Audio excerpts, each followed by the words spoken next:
¿Así lucen los ángeles? Podrías pensar que sí, pero estarías equivocado. Pero no debes preocuparte, porque al igual que tú, yo también pensaba lo mismo hasta que la Biblia me mostró lo contrario. Porque la Biblia no nos habla de una sola clase de ángel, sino de 9 tipos diferentes.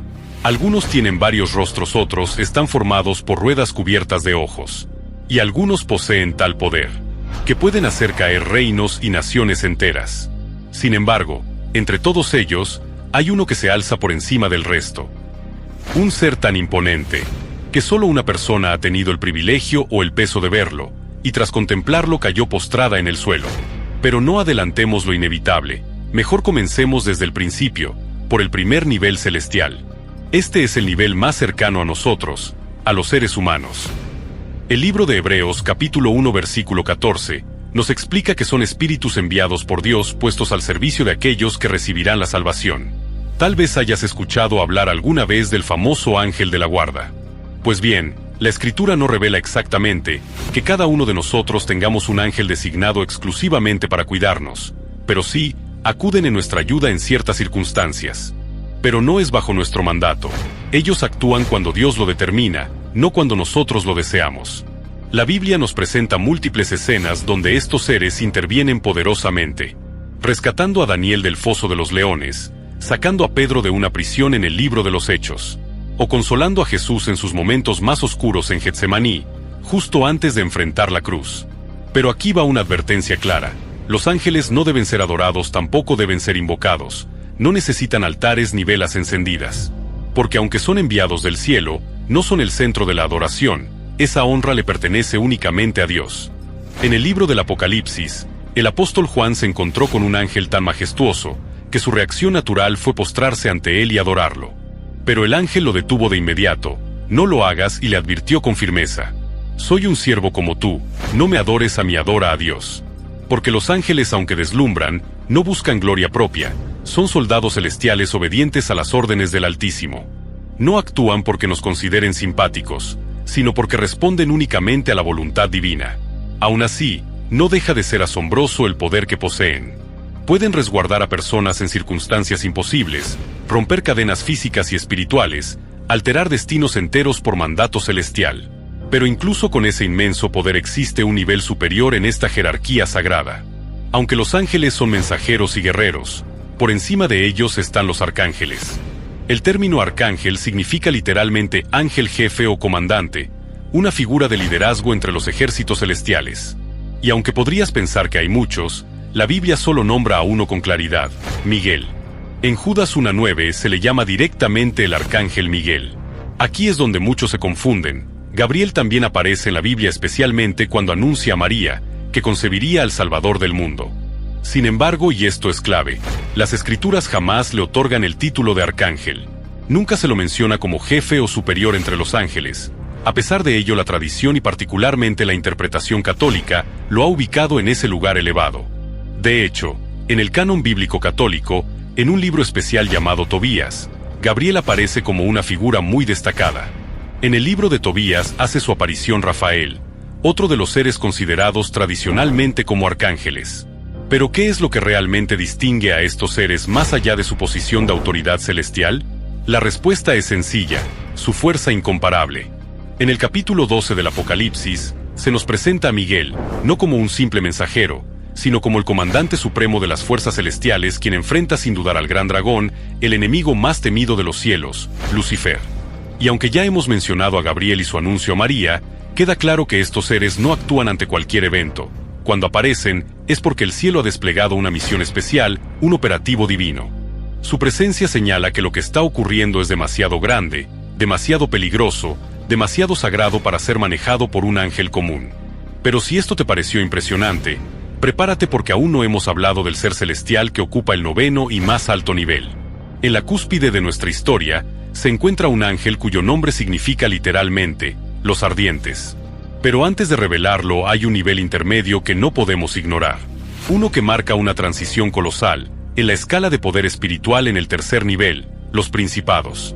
Hasta este punto, hemos conocido ángeles que interactúan con individuos, protegen, hablan, acompañan, intervienen en momentos clave. Pero los principados operan a una escala completamente diferente. Ellos no trabajan con personas, trabajan con naciones. Su mismo nombre lo revela: principados. Figuras de autoridad espiritual con jurisdicción sobre regiones específicas del mundo. En el libro del profeta Daniel capítulo 10, se nos da un vistazo a esta dimensión invisible. Daniel estaba orando y después de muchos días, un mensajero celestial finalmente se le aparece y le dice: desde el primer día que dispusiste tu corazón a entender, tus palabras fueron escuchadas. Pero el príncipe del reino de Persia me resistió durante 21 días. Entonces Miguel, uno de los príncipes supremos, vino en mi ayuda. Detengámonos un momento aquí. ¿Qué significa esta declaración tan intensa? Significa que mientras Daniel simplemente oraba, en el plano espiritual se estaba desarrollando una batalla auténtica, feroz e invisible.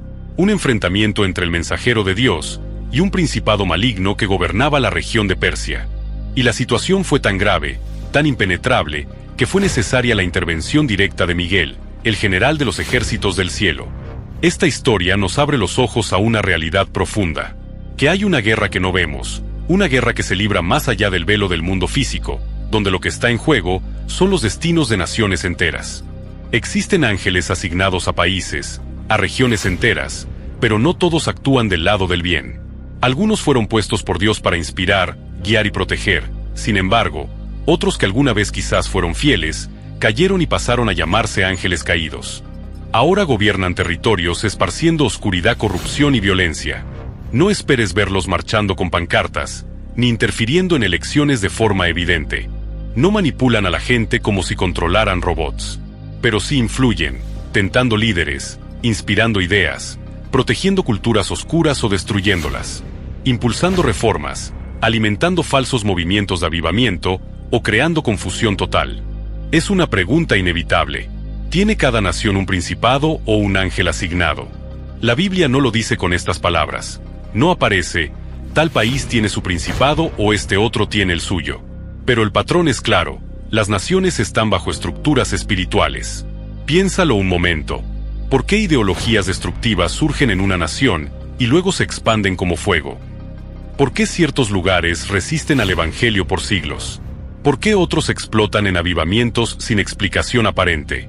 Tal vez, solo tal vez, no todo dependa de nuestras estrategias humanas. Tal vez hay algo más grande en juego, presencias espirituales que actúan en las sombras. Algunos de esos principados quizás inspiraron sabiduría en momentos clave de la historia, y otros sembraron caos, muerte y confusión. Por eso el apóstol Pablo nos recuerda algo vital en la carta a los Efesios. Nuestra lucha no es contra carne ni sangre, sino contra principados, huestes celestiales del reino de las tinieblas. Y no solo eso, él menciona un nivel más alto aún, potestades. Aquí entramos a un nivel completamente distinto. Las potestades, también llamadas poderes, no están para entregar mensajes ni para combatir en conflictos personales. Ellos supervisan algo infinitamente más grande, el orden espiritual y físico del universo. En Colosenses 1:16, el apóstol Pablo enumera esta jerarquía asombrosas. Tronos, dominios, principados y potestades, todos creados por Cristo. Las potestades que permanecen fieles, tienen una misión trascendental: evitar que el caos espiritual rompa los límites e invada nuestro mundo físico. Son los guardianes del equilibrio de la creación. Ejecutan justicia en lo invisible y sostienen la estructura misma del orden divino. A menudo, se representa a los ángeles como valientes soldados con armaduras que brillan, pero con una mirada tranquila y serena. Custodios sagrados entre el cielo y la tierra, vigilantes que cruzan los velos invisibles entre lo humano y lo eterno. Y aquí, vale la pena hacer una pausa, porque existe un problema real con la manera en que nos hemos imaginado a los ángeles. ¿Cómo lucen realmente? Durante siglos, la historia los ha mostrado como seres esbeltos, rubios, altos, vestidos de blanco con aspecto casi celestialmente perfectos. Pero la Biblia nos ofrece otra imagen. Cada vez que un ángel aparece, la primera reacción del ser humano es pánico, y lo primero que el ángel dice suele ser: no tengas miedo. Ahora bien, seamos honestos. Si se te apareciera alguien parecido a un modelo de revista como un Brad Pitt celestial, ¿te asustarías? Pero eso no es lo que ocurre. En las Escrituras, en Lucas 1:12, Zacarías se encuentra con un ángel y se estremece, el miedo lo invade por completo. Algo muy similar les ocurre a los pastores en Belén. Un capítulo después, en Mateo 28, cuando un ángel se aparece en la tumba vacía de Jesús, los guardias tiemblan como hojas al viento, quedando paralizados. Este patrón se repite una y otra vez. Cada vez que un ángel aparece, el ser humano se quiebra ante su presencia. Tiembla, cae, porque lo que está viendo rompe la lógica y la comprensión humana. Entonces, ¿de dónde sacamos esta imagen de ángeles perfectos, rubios y bonitos? Y si te digo que no fue la Biblia, fue el arte europeo, especialmente el del Renacimiento. Los pintores de aquella época comenzaron a retratarlos con rasgos occidentales: piel clara, ojos azules, alas suaves, cabello dorado y túnicas largas. ¿Pero por qué? Porque buscaban representar la idea de belleza de su tiempo. Y además, muchos de esos cuadros fueron encargados por nobles o figuras religiosas que querían ver a los ángeles parecidos a ellos mismos. Con el tiempo, el cristianismo popular adoptó esa imagen como si fuera verdad bíblica. Así fue como, sin darnos cuenta, reemplazamos a criaturas hechas de fuego, ojos y truenos, por modelos angelicales de catálogo. Bueno, ¿no lo crees? Entonces mira lo que sucede cuando el profeta Isaías contempla al ser celestial de más alto rango. Ve a un ángel con 6 alas, que cubre su rostro y sus pies por la intensidad de su gloria, y al verlo, Isaías no resiste, cae y exclama con angustia: ¡ay de mí! Estoy perdido. Pero no te preocupes, porque aún no hemos llegado a ese nivel supremo. Antes debemos subir otro escalón más. Entramos ahora en un nivel de ángeles que no pelean batallas ni ejercen dominio político o espiritual, pero brillan, inspiran, intervienen, las virtudes. Son ángeles que, según la tradición, canalizan el poder de lo sobrenatural. Se cree que estas virtudes son las que actúan cuando ocurre un milagro, las que empujan suavemente a alguien a hacer la voluntad de Dios, o que renuevan las fuerzas cuando todo parece perdido. Cuando Jesús sanaba, algunos entendían que las virtudes estaban allí, sosteniéndolo, dándole aliento. Cuando alguien se convierte, cuando ocurre una sanidad sin explicación, cuando un corazón roto logra perdonar, o alguien resiste lo insoportable, tal vez, una virtud está obrando en el fondo. Se las representa radiantes con las manos extendidas derramando luz y esperanza, y no buscan reconocimiento. Su única misión: transmitir la energía viva del cielo hacia la tierra.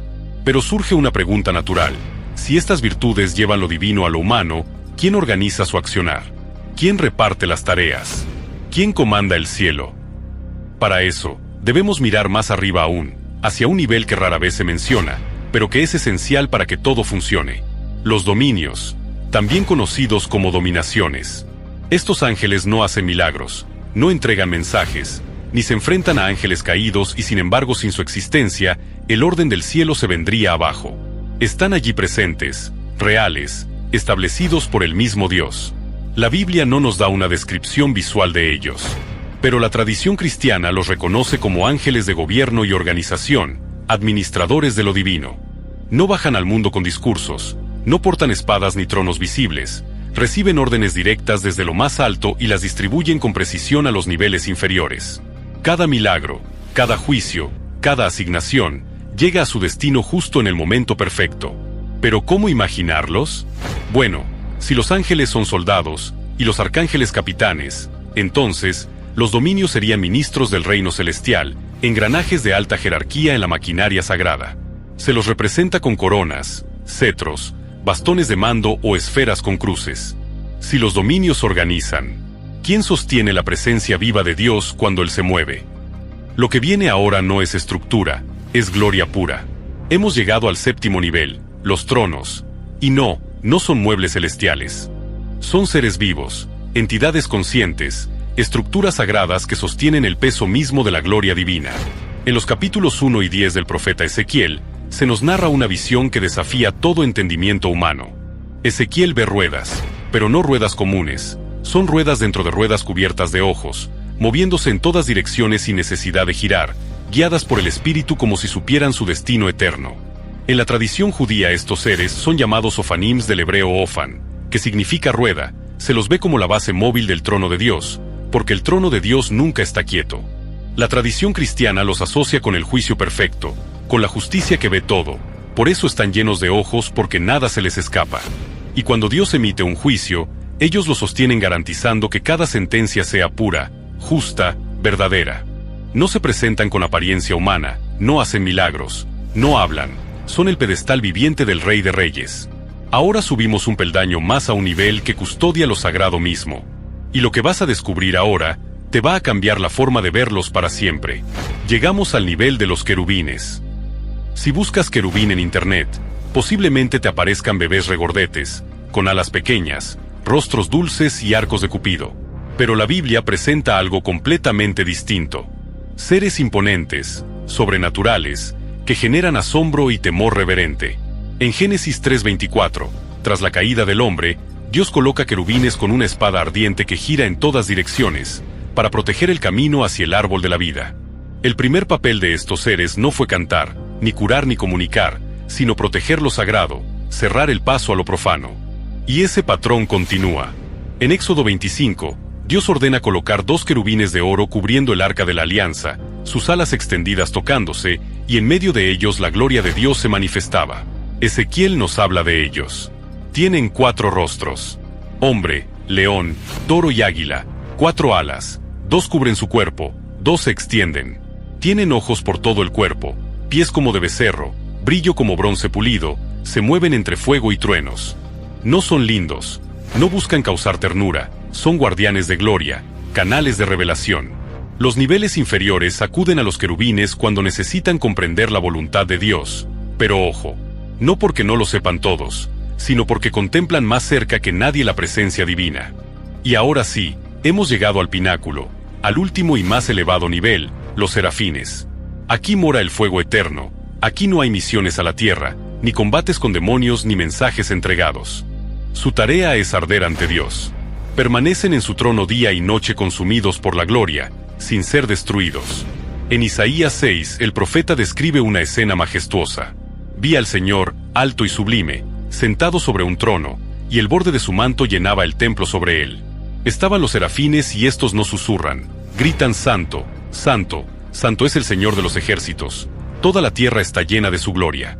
Y cuando gritan, el templo tiembla, se llena de humo, es como si la gloria de Dios explotara, activada por la adoración. La palabra serafín proviene del hebreo sarab, que significa quemar, arder, inflamar. Pero no arden por juicio, sino por amor puro, pasión santa, una devoción inquebrantable. Tienen 6 alas, con 2 cubren su rostro, ni ellos se atreven a mirar de lleno a Dios. Con 2 cubren sus pies en humildad profunda y con 2 vuelan, porque siempre están listos, encendidos, movidos por lo eterno. Ante semejante visión, el profeta Isaías cae al suelo y clama: ¡Ay de mí! Estoy perdido, soy un hombre de labios impuros. Entonces, uno de los serafines vuela hacia él, con un carbón encendido tomado del altar, no lo toca para herirlo, sino para purificarlo. Esto ha tocado tus labios, tu culpa ha sido quitada. Eso es un serafín, no destruye, no condena, transforma, son fuego viviente. Y lo único que pronuncian una y otra vez por la eternidad es: Santo, Santo, Santo es el Señor. Porque nunca se cansan de mirar a Dios, nunca se agotan de contemplarlo, y cuanto más lo ven, más arden. ¿Sabías que hay una teoría muy interesante? Dice que Lucifer era un querubín, uno de los ángeles de más alto rango en todo el mundo espiritual hasta que se halló en el maldad.